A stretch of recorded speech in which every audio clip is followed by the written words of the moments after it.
अस्सलाम वालेकुम। मेरी आवाज़ आ रही है? वालेकुम सलाम जी सर। क्या हाल है आप सबका? ठीक ठाक सर, आप कैसे हैं? अल्हम्दुलिल्लाह। चलिए, आज हम कंटिन्यू करेंगे जहाँ पर हमने लास्ट अपना लेक्चर छोड़ा था। हम स्टार्ट करेंगे रेशोज से। और सॉरी सॉरी, हम रेशो से स्टार्ट करेंगे और फिर फर्दर हम कंटिन्यू करेंगे परसेंटेजेस के ऊपर।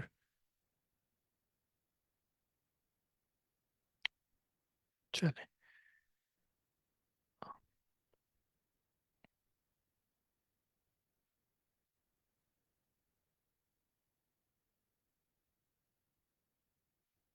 कोई बताना चाहेगा रेशोज क्या होती हैं? माइक अनम्यूट करके कुछ थोड़ा एक्सप्लेन कर ले सबके लिए। Sir, proportion between two quantities. Proportion between two quantities, अच्छा।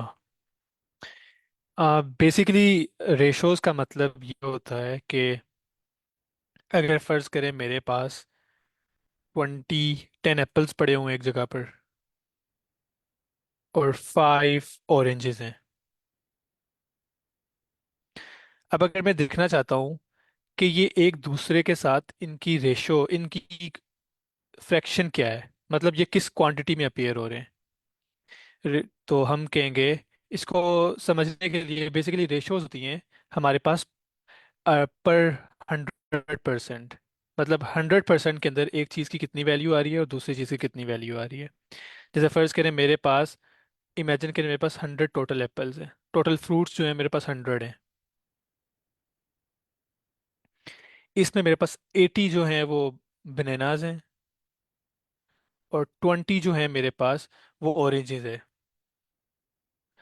तो इसका मतलब ये होगा रेशोज की सेंस में कि हर 100 में से मेरे पास, फॉर एवरी 100 मेरे पास एक 100 का पेयर हो सकता है, 200 के पेयर हो सकते हैं, 300 के पेयर हो सकते हैं।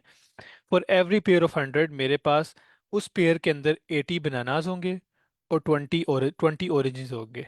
ये हर एक पेयर के लिए होगा, चाहे वो एक हो चाहे वो मल्टीपल हो। तो रेशोज बेसिकली हमारी आ, हमें ये बताती है कि चीज़ें किस क्वांटिटी के अंदर, किस फ्रैक्शन के अंदर एग्जिस्ट कर रही हैं। फर्ज करें मैं आपको कहता हूँ कि मेरे पास ratio of bananas to oranges है, बनानाज ओवर ऑरेंजेस 5/10।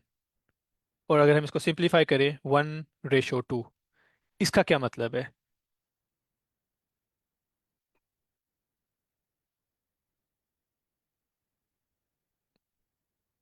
कि हमारे पास ऑरेंजेस की जो क्वांटिटी है वो बनानास की मुकाबले में डबल है। डबल है। क्या इससे मुझे ये पता लग सकता है कि मेरे पास ऑरेंजेस कितने हैं, बनानास कितने हैं?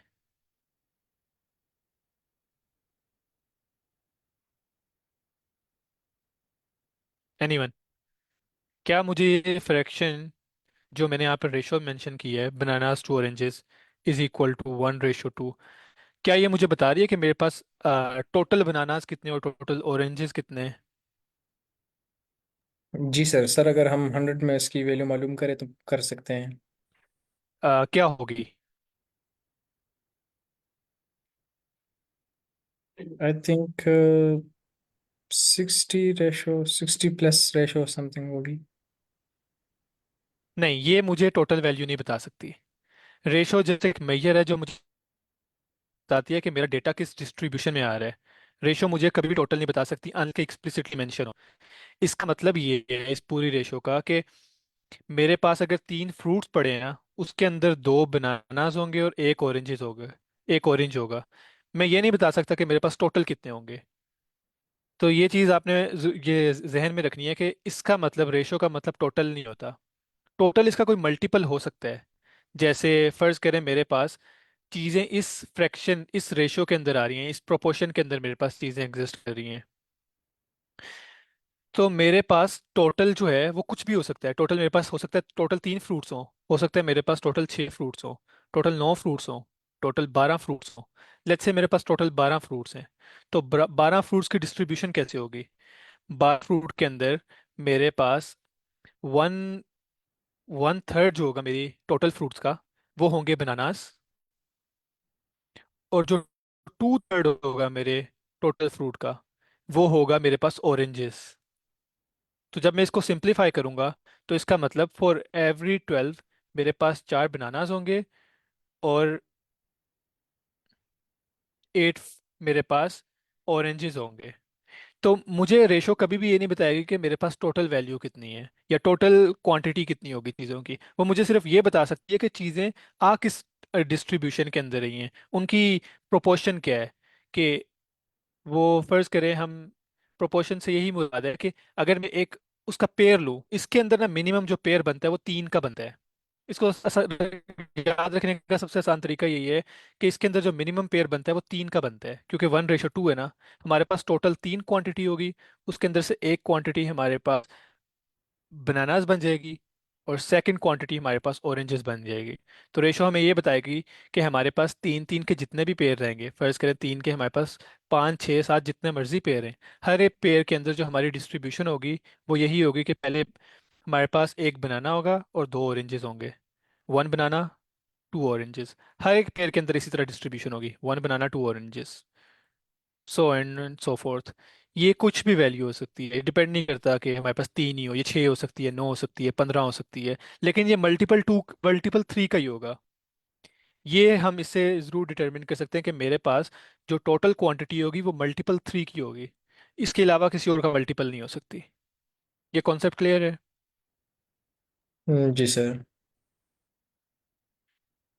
अब हम करेंगे कुछ क्वेश्चंस रेशोज से, जो जीआरई के अंदर काफ़ी टेस्ट होते हैं। तो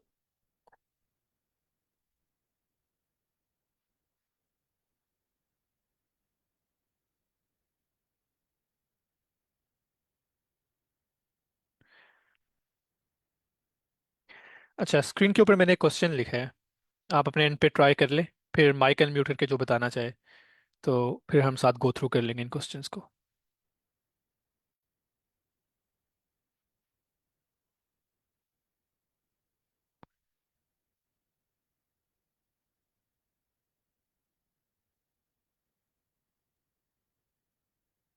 सर इनके रेशो 3 और 4 होगी। स्टेप बाय स्टेप चलते हैं सर। आ, हमारे पास वो कह रहे हैं कि हम हमारे पास क्वेश्चन के अंदर पूछा गया है कि ratio of apples to the number of pineapple. सबसे पहले हमने देखना है कि हमारे पास पाइन एप्पल कितने हैं। हमारे पास 8 पाइन एप्पल हैं। तो हम कहते हैं कि वो पूछ रहा है पाइन एप्पल की रेशो डिवाइडेड बाय, सॉरी, हमारे पास वो कह रहे हैं आंसर के अंदर कि एप्पल की रेशो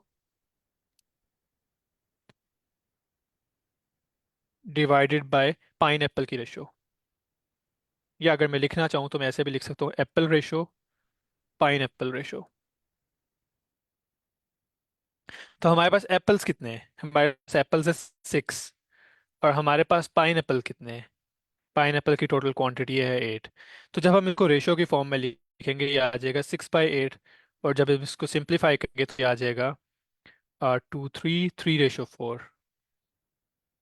तो इसका मतलब है कि मेरे पास अगर 7 फ्रूट्स दिए हों उसमें से 3 हमारे पास एप्पल होंगे और 4 हमारे पास पाइन एप्पल होंगे। ना एप्पल इससे ज़्यादा हो सकता है ना पाइन एप्पल इससे कम हो सकता है। और हमारे पास जो पेयर्स बनेंगे वो 7 7 के बनेंगे। इसका मतलब है मेरे पास जो टोटल क्वांटिटी होगी फ्रूट्स की वो मल्टीपल ऑफ 7 होगी। मेरे पास सात क्वांटिटी हो सकती है फ्रूट की, 14 हो सकती है, 21 हो सकती है, 28 हो सकती है, और 7 का कोई भी मल्टीपल हो सकती है। किसी का कोई क्वेश्चन है इससे? क्लियर है सर। जी सही है। अच्छा, अब मैं एक और क्वेश्चन करता हूँ थोड़ा सा। ये है क्वांटिटेटिव कंपैरिजन का क्वेश्चन है, तो इसको अगर ट्राई करें आप।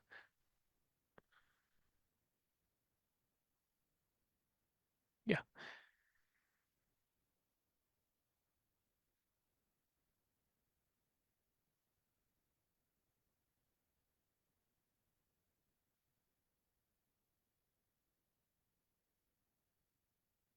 इसका मुझे करेक्ट आंसर बता देना जब अगर किसी के पास कोई हो।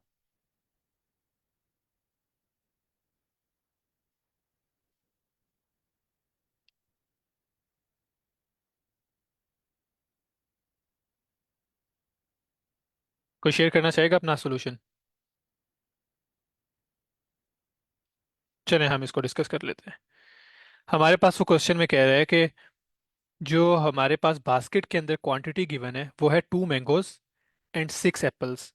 तो इनिशियल जो हमारे पास क्वांटिटीज है वो है मैंगोज कॉलन एप्पल्स।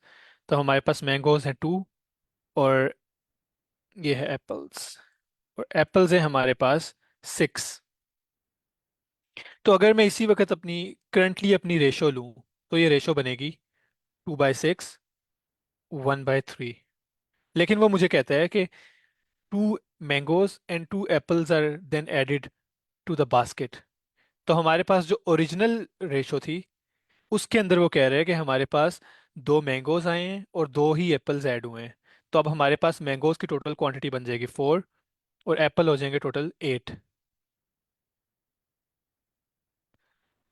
तो जब हम इनकी रेशो लेंगे तो हमारे पास रेशो बनेगी 4/8। ये बनता है 1/2। तो अब यहाँ पर आ गया 1/2, और सेकंड पे है 2/3। कौन सी क्वांटिटी बड़ी है? सर 1/2। 1/2 छोटी है। ये है 0.5, और ये है 0.6666। ओह सॉरी, सेकंड बढ़िया। तो इसका आंसर हो गया बी। जब जब अगर आपके पास फ्रैक्शंस में आप कंफ्यूज हो रहे हो तो इसका ये है फ्रैक्शंस को सॉल्व करने का, दोनों फ्रैक्शंस को साथ लिख लें और इनको मल्टीप्लाई कर लें एक दूसरे के साथ। तो यहाँ पर जब मैं 3 को 1 के साथ मल्टीप्लाई करूंगा और टू के साथ मल्टीप्लाई करूंगा, जो साइड बड़ी होगी वो क्वांटिटी बड़ी होगी। जैसे इस केस के अंदर ये 4 होगा, ये 3 होगा, तो हमारे पास 2/3 बड़ा होगा 1/2 से। तो ये एक थोड़ा सा शॉर्टकट है जो सिखाया जाता है फ्रैक्शंस को इंट्यूटिवली सॉल्व करने के लिए। अब एक स्लाइटली थोड़ा सा कॉम्प्लेक्स क्वेश्चन लेंगे हम रेशोस के ऊपर ही।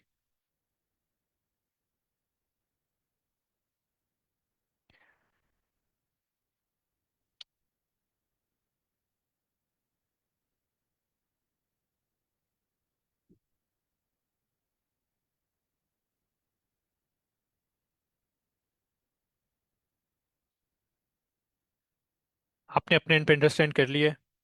शहजाद, कायद, बाकी जो पार्टिसिपेंट्स हैं, कोई इसको गो थ्रू करना चाहेगा? सर मैनेजर्स और वर्कर्स की रेशो हमारे पास 3 रेशो 4 है। और इसमें हमारे पास कोई एम्प्लॉय नहीं है।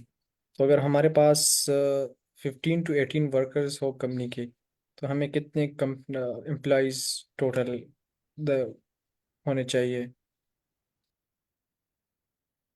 इसका सोल्यूशन बताएगा, या आपने एक्सप्लेन कर दिया? लेकिन अब हम चाहते हैं कि हमारे पास एग्जैक्ट नंबर आए कि हमारे पास टोटल एम्प्लॉयज़ कितने हैं। हमारे पास सिर्फ एम्प्लॉयज़ की 2 कैटेगरीज हैं। हमारे पास कंपनी के अंदर या मैनेजर्स हो सकते हैं या वर्कर्स हो सकते हैं। उसकी उन्होंने हमें रेशो बता दिया कि इस रेशो के अंदर वो एग्जिस्ट करते हैं। लेकिन उन्होंने मुझे टोटल क्वांटिटी नहीं बताई। जैसे मैंने पहले कहा था कि रेशो का मतलब टोटल क्वांटिटी नहीं होता, रेशो का मतलब होता है कि वो किस फ्रीक्वेंसी के साथ में एक डिस्ट्रीब्यूशन के अंदर। तो इसके अंदर उन्होंने मुझे बता दिया कि अगर मेरे पास टोटल एम्प्लॉयज़ 15 से 18 के दरमियान हो तो मेरे पास मैनेजर्स और वर्कर्स कितने बनते हैं, मेरे पास कंपनी के अंदर टोटल एम्प्लॉयज़ कितने होंगे।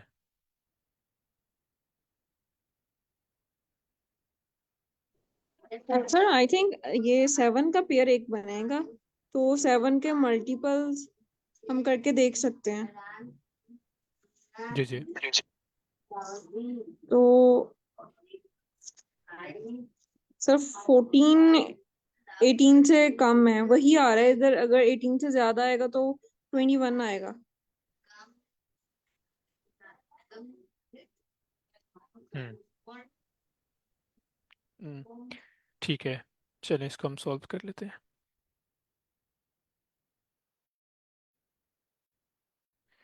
हमारे पास मेरी आवाज़ क्लियर आ रही है कि मेरा इंटरनेट डिस्कनेक्ट आ रहा है? जी सर, क्लियर आ रही है। ठीक है। अगर मेरे पास जो रेशियो है मैनेजर्स टू वर्कर की वो है 3/4, 3/4, इसका मतलब है कि मेरे पास टोटल जो होगा, फर्ज करें मेरे पास, फर्ज करें एक का पेयर है, तो अगर फर्ज करें मेरे पास 7 टोटल हैं नंबर्स, तो मेरे पास 7 अगर टोटल मेरे पास एम्प्लॉयज़ हैं कंपनी के अंदर, तो 3 मैनेजर होंगे और 4 वर्कर होंगे एक पेयर के अंदर। और अगर मेरे पास एक और पेयर होगा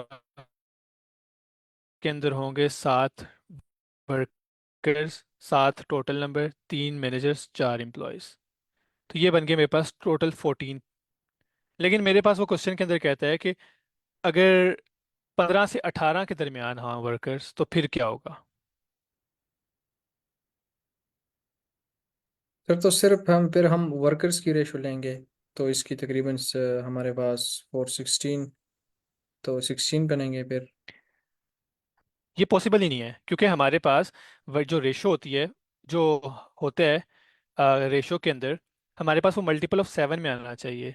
उसकी वजह ये है कि मेरे पास अगर मैनेजर्स 3 हैं, क्योंकि हमारे पास जो इंफॉर्मेशन है रेशो की, वो पर 7 मेंबर्स है, कि मेरे पास 7 के पेयर के अंदर 3 मैनेजर होंगे, 4 वर्कर होंगे। 7 से कम अब 3/4 को फर्दर में डिवाइड नहीं कर सकता। रेशो के अंदर मेरे पास यहाँ पर भी इंटीजर होता है और यहाँ पर भी इंटीजर होता है। जब रेशो को मैं फ्रैक्शन की फॉर्म में लिखता हूँ, तो मेरे पास कंडीशन है कि ऊपर नीचे फ्रैक्शन इंटीजर होना चाहिए। तो मेरे पास जो 7 के पेयर्स बनते हैं वो बनते हैं 7, 14, 21। अब 21 इस लिमिट से एक्सीड कर जाता है और 14 इस लिमिट से छोटा होता है। तो इसका मतलब विद इन 15 to 18 मेरे पास कोई इंप्लॉय नहीं होगा कंपनी के दरमियान। मेरे पास या तो 14 हो सकते हैं या 17 हो सकते हैं, 21 हो सकते हैं, इनके दरमियान में कोई नंबर नहीं हो सकता टोटल एम्प्लॉयज़ का। सर यहाँ पर तो वर्कर दिए हुए हैं ना हमें, तो वर्कर के हम निकालेंगे तो मैनेजर तो हमें दिए नहीं हुए, मैनेजर की तरफ। हाँ जी जी, वो उस पॉइंट की तरफ मैं आता हूँ। मैं फर्दर एक एक पॉइंट इलेबोरेट कर रहा था कि अगर मेरे पास, अगर वो टोटल पूछते ना कि हमारे पास टोटल एम्प्लॉयज़ कितने हैं, तो उस केस में क्या होता। लेकिन उन्होंने इस क्वेश्चन के अंदर टोटल एम्प्लॉयज़ नहीं, उन्होंने टोटल वर्कर्स नहीं पूछे हुए।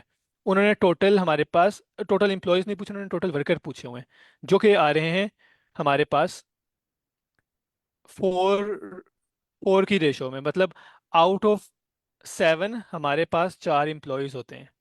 तो इसका मतलब है जो मेरे पास वर्कर्स आएंगे वो मल्टीपल ऑफ 4 होंगे। वर्कर वर्कर वर्कर 4 हो सकता है, 8 हो सकता है, 12 हो सकता है, 16 हो सकता है और 20 हो सकता है। तो इनमें से कौन सा पेयर होगा वर्कर्स का? 16। 16। 16 होगा। इसका मतलब है मेरे पास जो ओरिजिनल रेशो थी 3:4, अगर मैं 3 को 4 से मल्टीप्लाई करूं, तो मेरे पास, नहीं नहीं, वेट अ सेकेंड, हमारे पास, सॉरी गलत लिख दिया रेशो। यहाँ पर ऊपर मैनेजर्स हैं और नीचे वर्कर्स हैं। ये आ गया हमारे पास मैनेजर्स और ये आ गया वर्कर्स। अगर मेरे पास इनिशियल रेशो है 3:4, मैं अपने इनिशियल नंबर को कौन से नंबर से मल्टीप्लाई करूं कि मेरे पास 16 बनता है मल्टीप्लाई बाय 4? इसका मतलब है मुझे ऊपर भी मल्टीप्लाई बाय 4 करना पड़ेगा। तो मेरे पास मैनेजर्स कितने हो जाएंगे? 12, और वर्कर्स हो जाएंगे 16। तो मेरे पास कंपनी के अंदर टोटल वर्कर्स कितने हो जाएंगे? 28।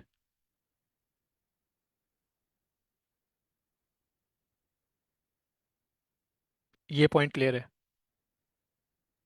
जी सर, लेकिन सर हम उन्होंने हमें एक रेंज दिया हुआ है कि अगर हमारे पास 15 to 18 वर्कर्स हो कंपनी के। Okay okay okay, sorry, thank you, देखिए, समझ। इनिशियली मैंने आपको इसलिए पहले टोटल एम्प्लॉयज़ के ऊपर लेके गया था ताकि कंफ्यूजन ना हो, कि अगर उन्होंने टोटल एम्प्लॉयज़ पूछा होता कि 15 से 18 के दरमियान एम्प्लॉयज़ कितने हो सकते हैं, तो वो पॉसिबल ही नहीं था। क्योंकि हमारे पास 7 का पेयर बनता है कि हर 7 के अंदर से 3 हमारे पास मैनेजर होंगे, 4 हमारे पास वर्कर्स होंगे। 3 मैनेजर्स, 4 वर्कर्स। तो उस केस के अंदर ये पॉसिबल नहीं था। ठीक है, मैं रिपीट कर देता हूँ। सो बेसिकली हमारे पास क्वेश्चन ये कह रहा है कि आपके पास एक कंपनी है, उसके अंदर मैनेजर्स और वर्कर्स की आपको रेशो दी हुई है। रेशो है 3:4।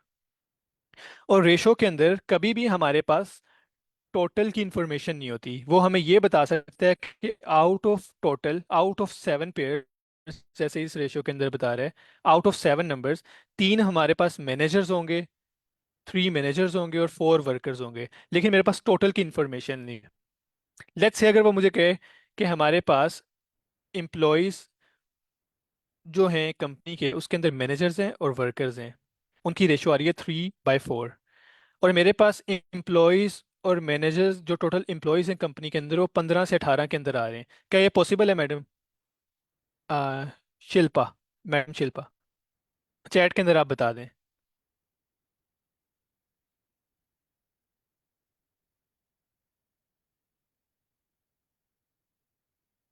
नहीं मैडम, नहीं पॉसिबल। उसकी वजह ये है कि उन्होंने मुझे इन्फॉर्मेशन दी हुई है कि 7 आउट ऑफ एवरी 7, 3 मेरे पास मैनेजर्स होंगे और 4 मेरे पास वर्कर्स होंगे।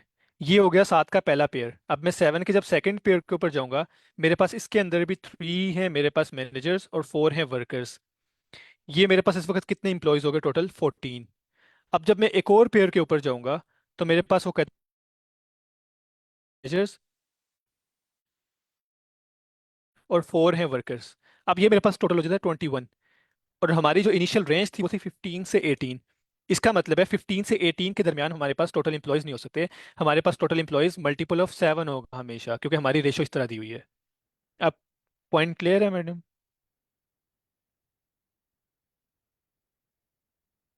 ओके, ठीक है। किसी और का कोई क्वेश्चन है?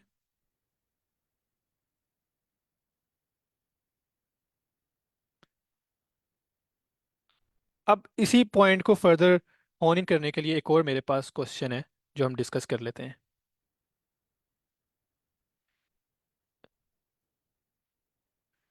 जी सर, से एहतशाम। 15 और 18 वर्कर्स की उन्होंने पूछा हुआ है कि हमारे पास कंपनी के अंदर 15 से 18 वर्कर्स हैं। मैनेजर्स के बारे में उन्होंने नहीं कहा हुआ। उन्होंने बाद में कहा है कि हमारे पास मैंने जो वर्कर्स की रेशो है वो 15, वर्कर्स की जो रेंज है वो 15 से 18 के दरमियान है। और उन्होंने हमसे पूछा है कि टोटल एम्प्लॉयज कितने होंगे। सर तो एम्प्लॉयज में तो मैनेजर्स और वर्कर्स दोनों आते हैं ना, जी जी। कंप्यूटराइज में। देखें, हाँ हाँ, हमारे पास इंफॉर्मेशन का मकसद ये है कि हमने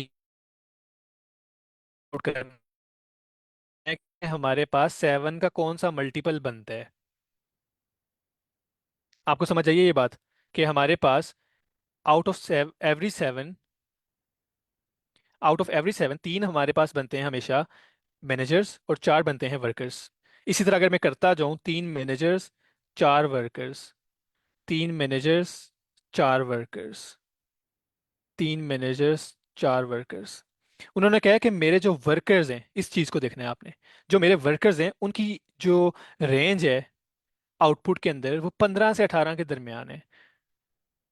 लेकिन मैंने अपनी अपनी जो इनिशियल रेशो है उसको भी मैंने वॉयलेट नहीं करना, मेरे पास ये आने 3/4 के अंदर ही चाहिए। फिर वो मुझसे पूछते हैं कि आपके पास कंपनी में टोटल इंप्लॉयज कितने हैं, और इंप्लॉयज के अंदर आपके मैनेजर्स भी इंक्लूडेड हैं और आपके वर्कर्स भी इंक्लूडेड हैं। अब यहाँ पर हम काउंट करते हैं कि 15 और 18 के दरमियान कहाँ पर जाके हमारे पास कितने 7 के पेयर्स बनते हैं। 4 यहाँ पर आ गए हमारे पास वर्कर्स, 4 यहाँ पर आ गए, टोटल वर्कर्स हो के 8, 4 यहाँ पर आ गए 12, यहाँ पर आ गए 4, 16। अब मैं 16 के दरमियान आ गया हूँ, 16, 15 और 18 के दरमियान है। अगर मैं इससे आगे जाता हूँ तो मैं 20 पे चला जाऊंगा, जो इसको वॉयलेट कर देगा। अगर मैं इससे पीछे जाता हूँ तो वो 12 है, वो 15 वाली कंडीशन को वॉयलेट कर देता है। इसका मतलब मेरे पास जो टोटल वर्कर्स हैं 15 to 18 की रेंज में, वो 16 हो सकते हैं। और 16 मेरे, जब मेरे पास 16 वर्कर्स हैं, तो मेरे पास टोटल एम्प्लॉयज़ कितने हैं? 7 यहाँ पर आ गए, 7 यहाँ पर आ गए, 7 यहाँ पर और 7 ही यहाँ पर। तो 7 के 4 पेयर्स बन रहे हैं, तो मेरे पास टोटल एम्प्लॉयज़ कितने होंगे? 28।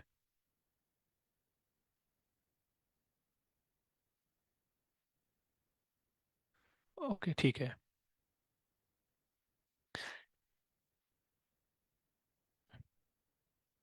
अच्छा, इसी को फर्दर होन इन करने के लिए मेरे पास एक क्वेश्चन है। इसको देखें आप। इसका मुझे चैट के अंदर सारे रिस्पॉन्स दे दीजिएगा अपने एंड पे, कि उनके ख्याल में इसका आंसर क्या है, ताकि डिस्कशन थोड़ी इंजॉयबल हो सारों के लिए, और आप भी थोड़ा पार्टिसिपेट करें।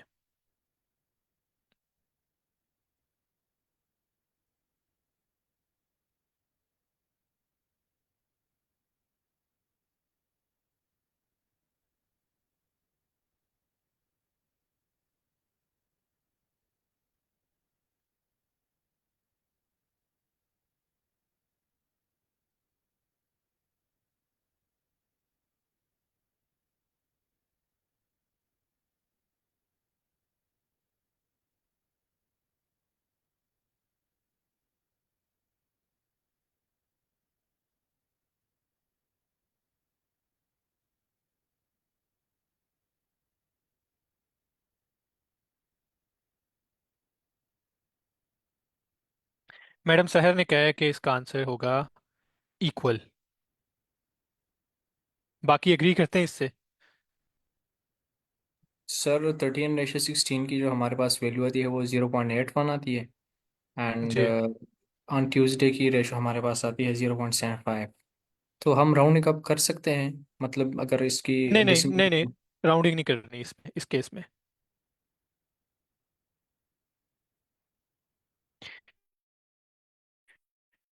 हमारे पास दो आंसर हो गए हैं सी के। और कायद आप क्या कह रहे हैं? सर जुल्फ़िकार भी हैं हमारे सर साथ, सर मंडे, आप क्या कहते हैं? मंडे वाली जो है हमारे पास ग्रेटर है, थर्टीन नहीं रेशो नहीं, सिक्सटीन। आपने इसको देखना है ये चीज़। क्वांटिटी ए बड़ी है, क्वांटिटी बी बड़ी है। असल में क्यूसी के अंदर ना हमारे पास चार ऑप्शंस होती हैं, ए बी सी डी। ए का मतलब होता है हमारे पास क्वांटिटी ए बड़ी है, बी का मतलब होता है क्वांटिटी बी बड़ी है, सी का मतलब होता है दोनों क्वांटिटी सेम है, और डी का मतलब होता है कि कुछ हम पता नहीं लगा सकते, कोई रिलेशनशिप फाइंड आउट नहीं हो रहा। बड़ी कंफ्यूजन है, उसका मतलब है हम कोई रिलेशनशिप नहीं डिसाइन कर सकते, इंफॉर्मेशन थोड़ी है। सर जुल्फ़कार, मैडम सहर ने कह दिया है सी। सरिया आप क्या कहते हैं? सर मेरी तरफ से डी है। डी है। चलें। जरगाम आप क्या कहते हैं? कायद ने कह दिया डी है हमारे पास।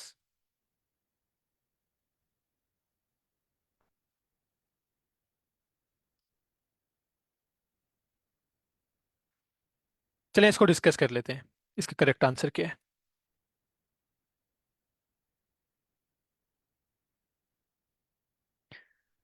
उन्होंने जो हमें इंफॉर्मेशन दी हुई है उसके मुताबिक हमारे पास मंडे को रेशो गर्ल्स टू बॉयज है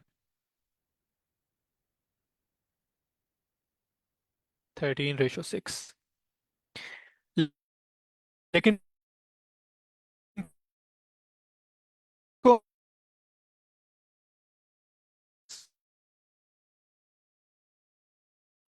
सर आपकी आवाज़ ब्रेक कर रही है। दो और लड़कियां आ जाती उस पे कर रही है। हम्म, अच्छा, एक मिनट दीजिएगा, मैं इंटरनेट चेक करता हूँ अपना।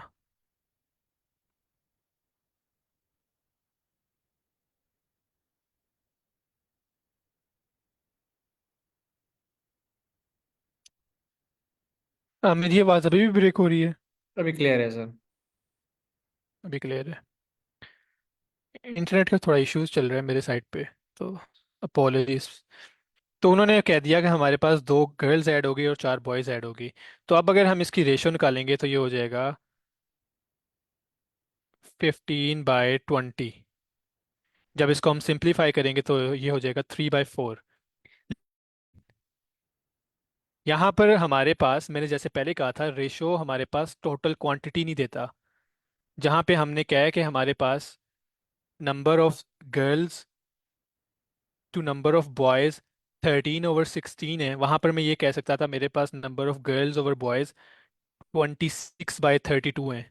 रेशो तो नहीं ना ब्रेक हुई? अगर मैं इसको सिंप्लीफाई करूंगा मेरे पास रेशो 13/16 हो जाएगी। मैं ये भी कह सकता था कि मेरे पास जो इसकी नंबर टोटल स्टूडेंट्स है क्लास के अंदर वो 39 डिवाइडेड बाय 48 बन गए। अभी भी रेशो ब्रेक नहीं हुई। अब क्या इनके अंदर में किसी एक के अंदर भी अगर फर्ज करें, यहाँ पर मैंने जब चार, दो गर्ल्स ऐड किए हैं और चार मैंने बॉयज ऐड किए हैं, तो मेरे पास रेशो सिंप्लीफाई होके बन जाती है 3:4।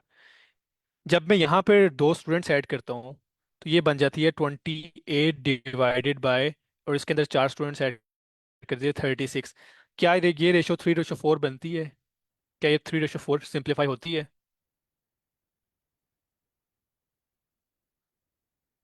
मैडम सर एहतशाम नो और सर। नहीं होती? तो इसका क्या मतलब है मैडम?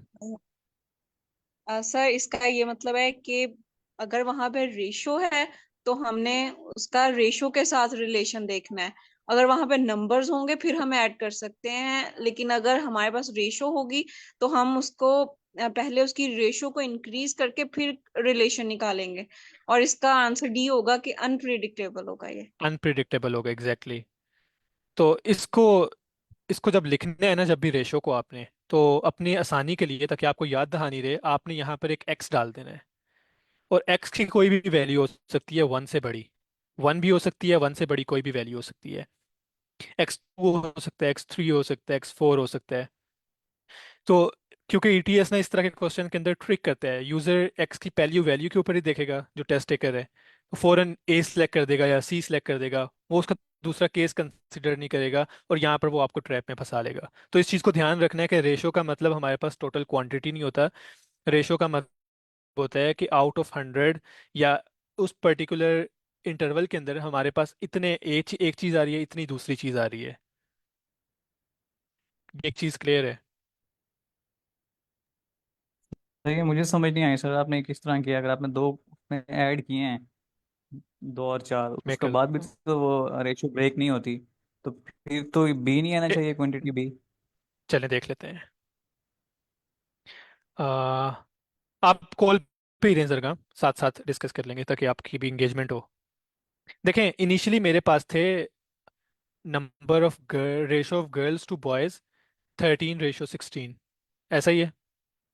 जी फिर उन्होंने कहा कि हमारे पास दो एडिशनल गर्ल्स आई हैं, ये हो जाएगा 15 और नीचे हो जाएगा 20, और चार बॉयज आए। जब मैं इसको सिंप्लीफाई करूंगा मेरे पास क्या आता है? 3:4। अब क्या होगा मेरे पास? जी आंसर सी, ऐसा ही है। जी लेकिन अब मैं कंसिडर करता हूँ कि मेरे पास जो रेशो है ना वो 13/16 तो है, लेकिन मैं इसका कोई मल्टीपल ले लेता हूँ, जैसे 26। और 16 की जब मैं 2 से मल्टीप्लाई करूंगा मेरे पास हो जाएगा 32। अब मैं अगर इसके अंदर दो ऐड करता हूँ गर्ल्स को, 28, और मैं चार करता हूँ बॉयज़ को ऐड, जब मैं इसको सिंप्लीफाई करूंगा, इसको 2 के ऊपर डिवाइड कर दें, या ये 4 के ऊपर भी डिविजिबल है मेरा ख्याल है, ये 7 आएगा, और ये आ जाएगा 4/9। ये आ गई मेरे पास 9। रेशो 7/9। पहले मेरे पास क्या आई थी रेशो? 3/4, जो कि इसके इक्वल थी। अब मेरे पास रेशो आई है 7/9 जो कि 3/4 से छोटी है, या आई आई डोंट नो छोटी है कि बड़ी है, इसको देख लेते हैं। जब हमने इनको मल्टीप्लाई किया तो आ जाएगा 21 और 28। 7/9 अब बड़ी हो गई है। पहले ये इक्वल थी दोनों। फर्स्ट केस के अंदर इसकी रेशो आई है 3:4। सेकंड केस के अंदर इसकी रेशो आई है 7:9। एक केस के अंदर ये दोनों इक्वल हैं, एक केस के अंदर ए बड़ा है। तो हमारे पास करेक्ट ऑप्शन क्या होगी?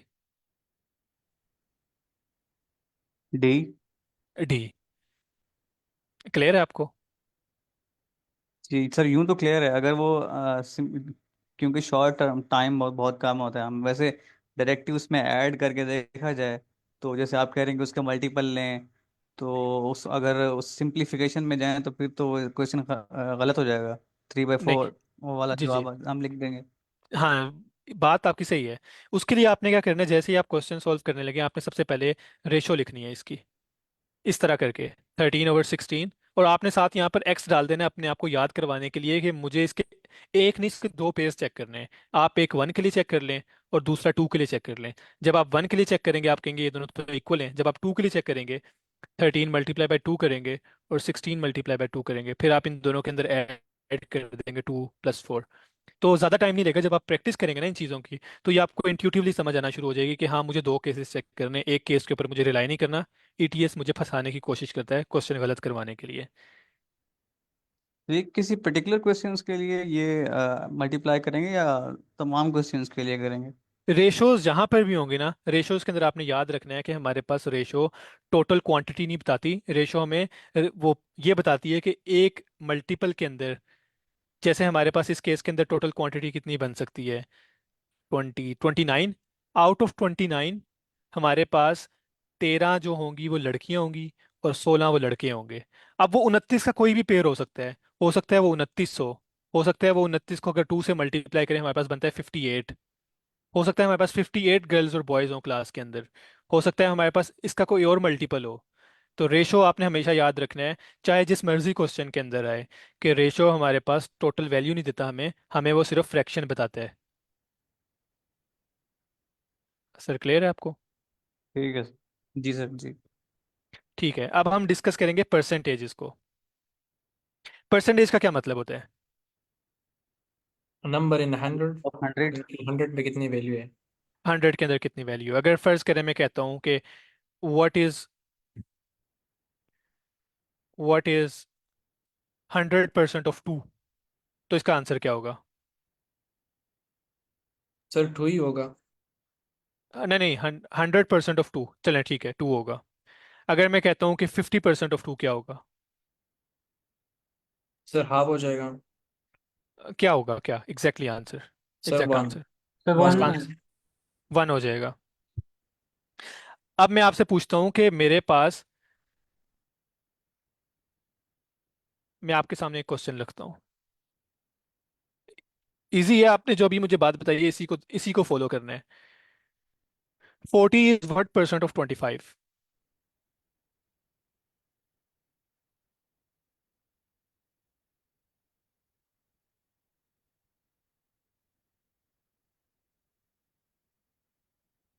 जी Shahzad, Qaid, Zargham, sir Ehtesham. Sir 40/100 multiply by 25।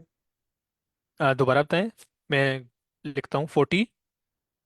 40/100 multiply 25। इसके मुताबिक ये तो 10 बनता है। नहीं, ये नहीं है। अभी हम इसको डिस्कस कर लेते हैं। बेसिकली जैसे हमने पहले क्वेश्चन किया है ना, कि मैंने जो पहले क्वेश्चन पूछा था कि व्हाट इज 100% ऑफ टू, तो आपने क्या किया था? आपने कहा था कि मेरे पास एक नंबर है टू, जब मैं इसको इसको 100% करता हूँ। 100% का मतलब होता है बेसिकली 100 डिवाइडेड बाय 100। जब परसेंटेज लिखा होता है इसका मतलब होता है डिवाइडेड बाय 100। तो ये क्या वैल्यू बनती है? तो इस केस में वैल्यू बन जाएगी टू। जब मैंने पूछा था कि टू का 50% क्या है, तो आप कहते हैं 2 × 50 डिवाइडेड बाय 100, क्योंकि यहाँ पर परसेंटेज था, परसेंटेज को ख़त्म करके मेरे पास डिवाइड डिवाइड हो गया 100 से। तो ये हो जाएगा टू, तो इसका आंसर आ जाएगा 1। लेकिन अब मेरे पास जो क्वेश्चन है, मेरे पास सामने जो क्वेश्चन आया हुआ है, ये थोड़ा डिफरेंट है। ये मुझसे पूछ सर रहा है 80 कि होगा आई थिंक। 80, चलें कंफर्म तो कर लेते तब हैं सर। 16 160 I think, 160 sorry. 160 सही है। चलिए अब हम डिस्कस करते हैं कि हमने इसको किया कैसे है। हमने क्या है कि हमारे पास एक नंबर है 40, हमारे पास एक नंबर है x।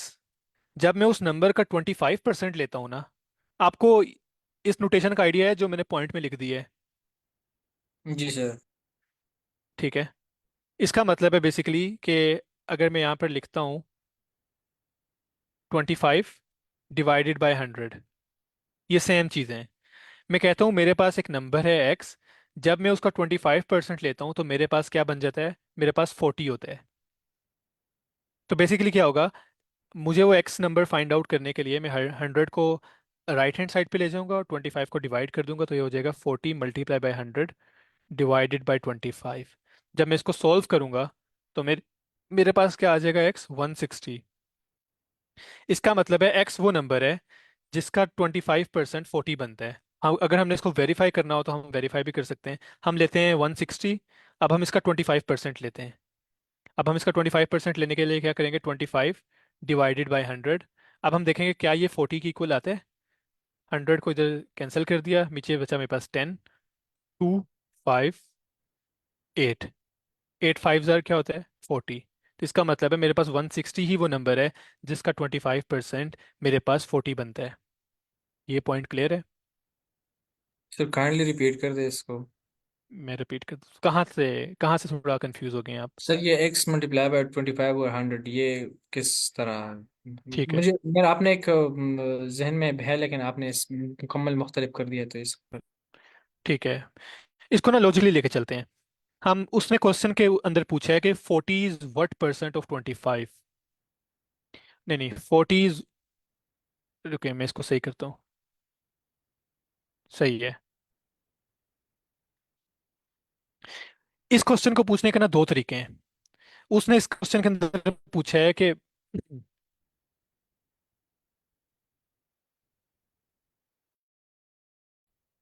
वेट अ सेकेंड, सही है। हमने क्या है कि हमारे पास एक नंबर है 40, ठीक है। हमने फाइंड आउट करना है कि ये 25 की क्या परसेंटेज बनती है। जी। अच्छा, हमारे पास ना इस क्वेश्चन को पूछने के दो तरीके हैं। मैंने इसको इग्नोर कर दिया था, अपनी ऊपर वाली स्टेटमेंट को, मैं डायरेक्टली उसमें चला गया था। इसको हम देख लेते हैं। उन्होंने कहा है हमारे पास एक नंबर है 25, जब इसको मैं एक नंबर से मल्टीप्लाई करता हूँ एक्स से, तो मेरे पास आता है 40। यहाँ तक क्लियर है? जी सर। इसका मतलब है कि मेरे पास जब मैं 25 को मल्टीप्लाई करता हूँ एक्स से तो मेरे पास 40 आता है। वो मुझसे पूछ रहे हैं कि मेरे पास एक्स क्या है, वैल्यू है एक्स। इसका मतलब है कि मेरे पास 40, 25%, 25 से कितना है। तो जब हमने टोटल फाइंड करना है तो हम करेंगे 40 डिवाइडेड बाई 25। तो जब हम इसको सिंप्लीफाई करेंगे ये आ जाएगा हमारे पास, अगर हम इसको करें 5 8 ज़ार 40 और 5 मल्टीप्लाई बाय 100, तो ये आ जाएगा हमारा 20। 22 होता है 160। इसका मतलब है मेरे पास जो नंबर 25 है ये 160% ऑफ 25 है। मतलब कि अगर मैं 25 लूँ, इसका 100% क्या होगा? इसका 100% होगा 25। 25 का 100% क्या होता है? 25 ही होगा अगर 25 ही होगा। 20। जी अगर मैं सर। कहूँ 25 का 50% क्या होगा? 12.5। 12.5। सर अगर अगर मैं हम, जी जी। सॉरी फॉर इंटरप्शन, अगर हम इसको मुकम्मल आसान तरीके से जिस तरह मैंने 9 10 में सीखा था इसको, क्योंकि ये मेरे हम्म। लिए बड़ा मुश्किल था परसेंटेज को समझना। तो 40 इज व्हाट परसेंट ऑफ 25, तो अगर हम इस तरह लिख सकते हैं 40 इज इक्वल टू, तो ये हो जाएगा 40 इज व्हाट परसेंट, तो परसेंटेज की नोटेशन आ जाएगी और 25 आ जाएगी। तो जी परसेंटेज जी। हमें पता है कि किसी नंबर को अगर हम 100 से मल्टीप्लाई कर ले तो परसेंटेज है। अगर इस तरह से हम इसको अप्रोच कर ले तो बहुत ईजी बन जाता है। जी जी, आप उस तरह कर सकते हैं अप्रोच, लेकिन अगर मैं अभी आपके सामने ना एक क्वेश्चन रखता हूँ, फिर हम क्लियर हो जाएगा कि मैं इस तरह क्यों करना चाह रहा था। अगर आपको कायद वो चीज़ आसान लगती है ना, तो हर बंदे का दिमाग ना थोड़ा अलग होता है। मुझे इस तरह समझ आती है चीज़ों की जब मैं उसको इक्वेशन में लिखता हूँ ना। तो जी जी सर, जी सर। तो अगर आपको वो चीज़ सही लगती है तो आप उस तरह बिल्कुल कंटिन्यू करें, बस ये होना चाहिए कि आपका आंसर सही आना चाहिए। अच्छा, मैंने एक क्वेश्चन लिखा है सामने, इसको चेक करें अपने एंड पे। ये लास्ट क्वेश्चन होगा मेरा ख्याल है आज के दिन का। और ये इस तरह के क्वेश्चन जीआरई के अंदर काफ़ी आ रहे होते हैं, तो मेक श्योर करें कि आप अपने एंड पे कोशिश करें एटलीस्ट सॉल्व करने की।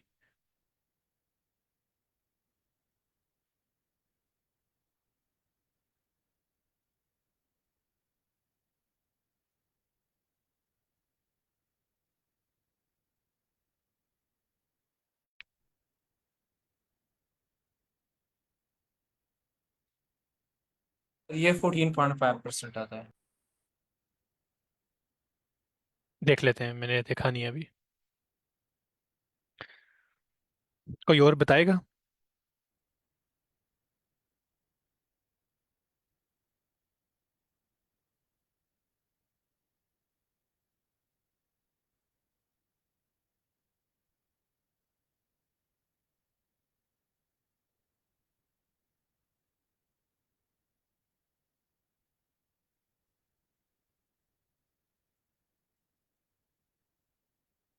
हाँ जी, का चलें आप ही स्टार्ट करें फिर। बाकी मेरा ख्याल है इस वक्त सर इसको बिजी है, सर इसको कह रहा देखना है है। कि एक शॉपकीपर ने 48 में 7 रुपीज, मैं रुपीज में कह देता हूँ, कि उसने लॉस की। तो उसकी टोटल कॉस्ट थी वो 48 थी। तो उसने परसेंटेज में कितना लॉस किया? तो वो जिस जी तरह पिछला हमारा क्वेश्चन बन रहा था कि 7 इज व्हाट परसेंट ऑफ 48, अगर हम इस तरह कर ले तो 7 की हमारे पास परसेंटेज आ जाती है 48 की, जो उसने लॉस की है। तो ये हमारे पास हो जाएगा 7 is equal to x divide by 100 multiply by 48। अगर इसको हम सॉल्व कर ले तो ये 14.58% आता है। जी बिल्कुल। और इसका शॉर्टकट तरीका ये होगा, अगर आपने डायरेक्टली इसको सॉल्व करना है, वो ये होगा कि आप देखेंगे कि आपने लूज क्या किया है, वैल्यू वो की है $7। और उसने पूछा कि क्वेश्चन में what is the loss express as the percent of shopkeeper's cost. और शॉपकीपर की कॉस्ट क्या थी? हमारे पास शॉपकीपर की कॉस्ट थी 48, और इसको सिंपल यहाँ पर मल्टीप्लाई कर दें 100 से। तो ये हमें बता देगा कि उसने जितना लॉस किया था वो उसकी टोटल वैल्यू का कितना परसेंट बनता है। ये अराउंड बनता है 14.5% आई बिलीव, राउंड ऑफ करके 15%। सर इसको अगर मैं एक और आसान तरीके से बयान कर लूँ, तो इसमें हम इस तरह कर सकते हैं कि एक शॉपकीपर ने 48 में से 7 डॉलर नुकसान की है, तो 100 में कितना होगा? आपने जिस तरह ये ऐसा एक्सप्रेशन लिखा हुआ है तो लफ्जों में इस तरह बयान किया जा सकता है। बिल्कुल ऐसा ही है। तो जैसे कायद ने कहा है कि अगर मैं कर दूं 7/48, लेकिन उसके अंदर सिर्फ एक मसला है कि जब मैंने इसको 100 के साथ मल्टीप्लाई करना है, मैं चाहता हूँ कि डिनोमिनेटर में मेरे पास 100 आए, तो मुझे करना पड़ेगा 100/48, ऊपर भी और नीचे भी। ऐसा ही है। फिर ये मेरे पास डिनोमिनेटर में 100 देगा। तो जब मैं इस चीज़ को सॉल्व करूंगा तो मेरे पास आ जाएगा 14.5। बात दोनों का एक ही मकसद है, लेकिन ये थोड़ा वो हो जाएगा कि अगर ये होता ना मेरे पास नीचे 50 और ऊपर 7, फिर तो मेरे पास बड़ा आसान था इसको सॉल्व करना। मैं सिर्फ दोनों को 2 से मल्टीप्लाई कर देता, मेरे पास 14/100 आ जाता। लेकिन इस केस में थोड़ा मुख्तलिफ है, क्योंकि मेरे पास 48 है। 48 को 100 बनाने के लिए मुझे 100/48 से मल्टीप्लाई करना पड़ेगा, ऊपर और नीचे दोनों।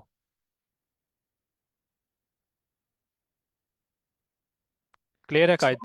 जी सर। सर यहाँ पे आपने राउंड अप कर दिया 15% को, तो खैर है, हम कर सकते हैं। इतना क्लोज मार्जिन नहीं होता वैसे।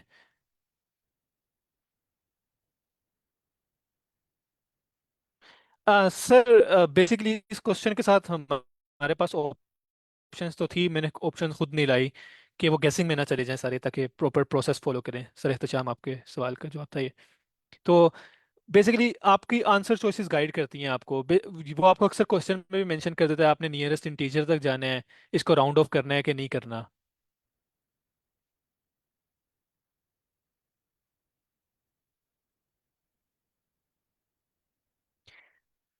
चलें एक और क्वेश्चन कर लेते हैं हम इस तरह का। ये जल्दी से कर लें ये। जी जी सर, जिन क्वेश्चंस के अंदर हमारे पास ऑप्शंस नहीं ना होती, उसके अंदर हमारे पास क्वांटिटेटिव कंपैरिजन होता है, या फिर हमारे पास न्यूमेरिक एंट्री होती है। न्यूमेरिक एंट्री के अंदर भी, जिसके अंदर न्यूमेरिक एंट्री वो क्वेश्चंस होते हैं जिसके अंदर हमारे पास डब्बा होता है, हमने कीबोर्ड से वैल्यू एंटर करनी होती है, जैसे 5 8 समथिंग इस तरह कुछ। उसने यहाँ पर लिखा होगा कि इसको राउंड ऑफ कर दें 10th ऑफ द इंटीजर, या टू द नियरेस्ट इंटीजर, या वो कहेगा नियरेस्ट 10th तक इसको राउंड ऑफ कर दें। तो वो क्वेश्चन की इंस्ट्रक्शंस के ऊपर डिपेंड करता है कि हम एंट्री क्या ऐड करेंगे यहाँ पे।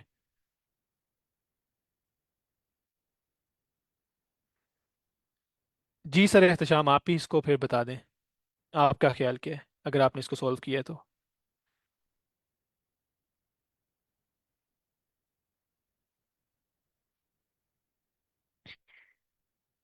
शहजाद, मैडम सायरा, सरिया, सहर मैडम सहर, शिल्पा मैडम शिल्पा, सर जरगाम। कोई बताएगा इसका? सर मैं सॉल्व कर रही हूँ इसे। जी जी करें। सर इसकी टोटल कॉस्ट हमने बनाया कि उसने कितने पे इसको सेल कर दिया। आपने परसेंट आप देखें ना इसको, के साथ डिस्कस करते हैं।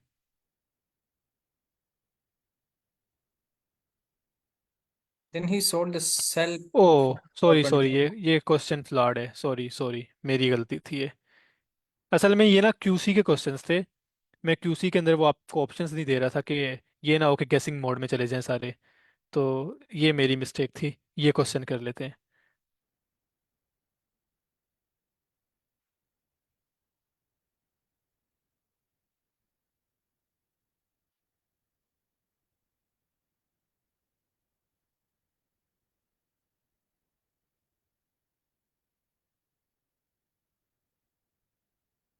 ये ऐसे ही क्वेश्चन है जैसे जो हमने रेशो का भी किया है, सिर्फ ये है कि ये ईटीएस के थोड़े फॉर्मेट में लिखा हुआ है।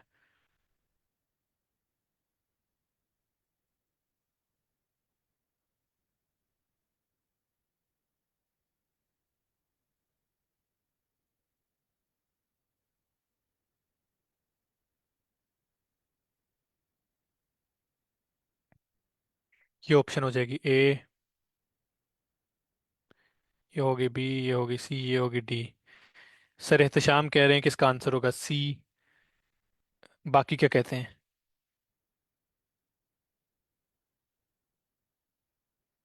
सर ए हो जाएगा। कायद कह रहे हैं ए। एक और ऑप्शन चाहिए मुझे, कोई और बताए।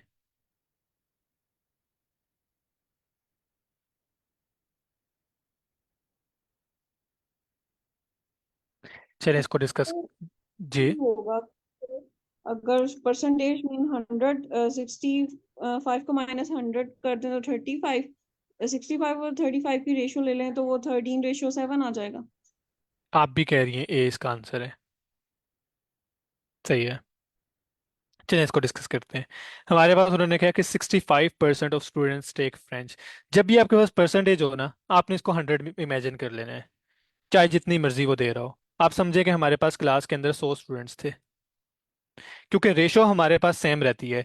चाहे मैं 100 स्टूडेंट्स लूँ, 200 स्टूडेंट्स लूँ, 300 स्टूडेंट्स लूँ, रेशो हमारे पास हमेशा सेम रहेगी।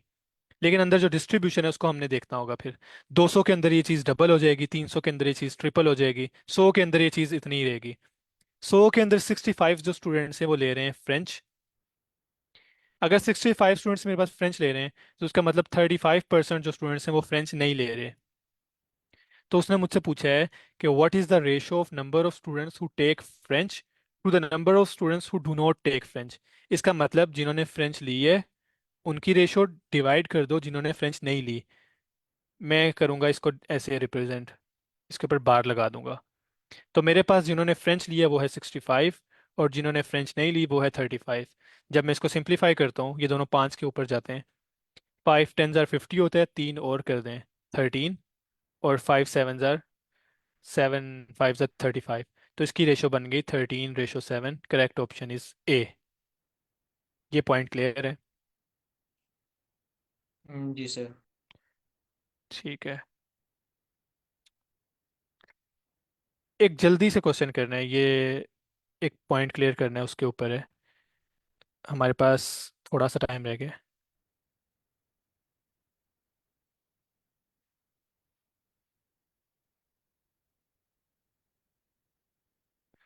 इसका आंसर जैसे ही किसी के पास आए चैट में बता दें।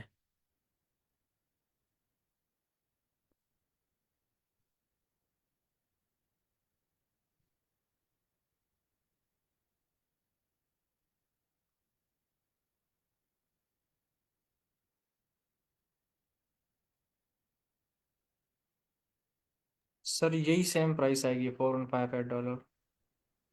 और 158 कह रहे हैं आप? जी सर। अच्छा चलें इसको डिस्कस कर लेते हैं। हमारे पास जो परसेंटेज और परसेंटेज इंक्रीज और परसेंटेज डिक्रीज है ना, अगर फर्ज करें मैं कहता हूँ मेरे पास एक नंबर एक्स है, इसको मैं परसेंटेज इसको डिक्रीज करता हूँ 10%, तो ये हो जाएगा 0.9। ऐसा ही है। जी सर। अब जब मैं